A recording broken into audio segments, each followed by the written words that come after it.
Yeah, just Sveno and Mick here. Just thought you might be interested in seeing this this picture. Now this is where I used to work at Telstra. When I first started, it was Telecom Australia. So this photo I started doing February 12th, 1990 to be exact. This photo here looks to me like a D8, Caterpillar D8. And it has the gentleman down at the Ripper, down the back I was talking to this morning. I'm going to do a job for him shortly. And that's Georgie Deven back. Now, George is a man now in his he's just past his mid-80s. And that's Laurie Bennicky up there standing on the canopy, leaning on the spear. He's just passed away. And the gentleman down the front, I can't remember his name, I never actually worked with him. I think he might have went after he retired, went and lived in the Philippines. He lived out just Landsborough side of Maleny. Very nice bloke, but yeah, I didn't work with him. Now that Dozer driver in there would have been in the pool. That would have been, he would have, you can't see, I think I can see someone in there, but maybe not. They used to have a pool of plough dozers. This dozer here is that's a little drum of copper cable on the front there, so it's not a big drum of copper cable. So probably 20 or 30 pair or something like that, doesn't matter. And there are rollers over the top of the canopy there. That's for, I would say, 2 rollers, one on one side would be for the guard wires, copper guard wires that used to go above the cable for lightning protection. And probably the other one, I never actually worked with this particular machine, the one on the other side would be the cable. So where Laurie's got his right hand, that cable runs up over there, over through that roller, down the roller on the back you can see in the canopy, and then straight down the back of the single ripper tine. Now that single ripper tine swiveled, and there was a hollow chute down the back of it for the cable to go down. So they'd pre-rip with the dozer, or they'd have a pre-rip dozer, or use this dozer, but with copper cable is generally whatever run you'd do.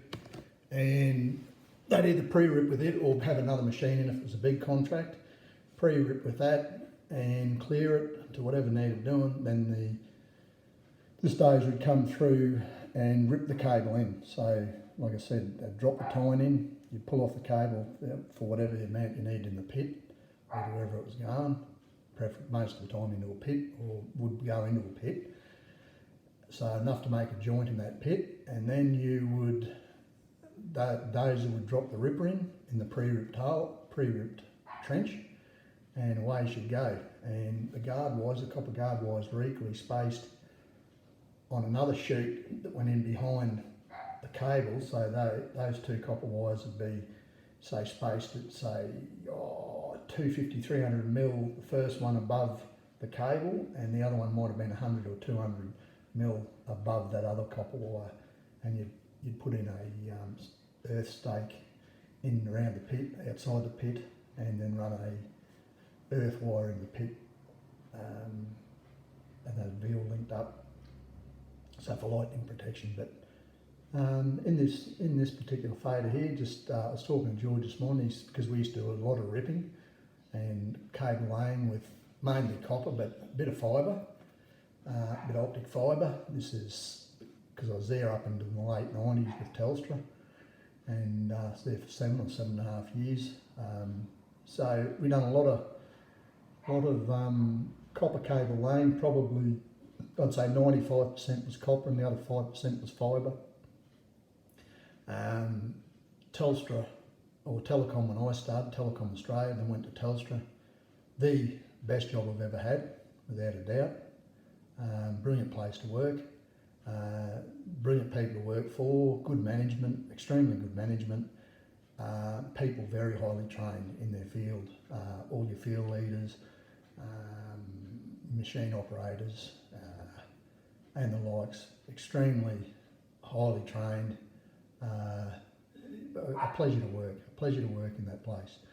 But I'm going to pull it up here now, and I suppose it's good to look back. It's great to look back. It was good to talk to Georgie this morning because I haven't talked to him for a few years, and he's not a young man now, but he's still completely with it.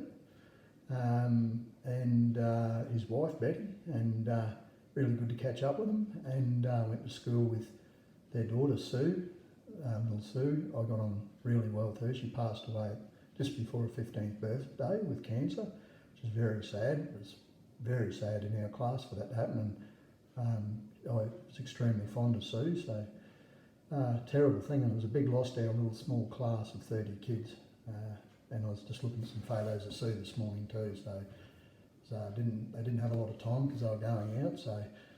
But I'm going to leave it at that, but like I say, the good old days, and they were good old days.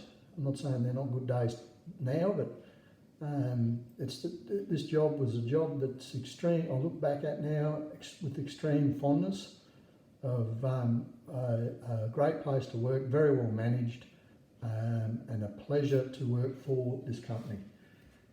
Sveno, Mick out.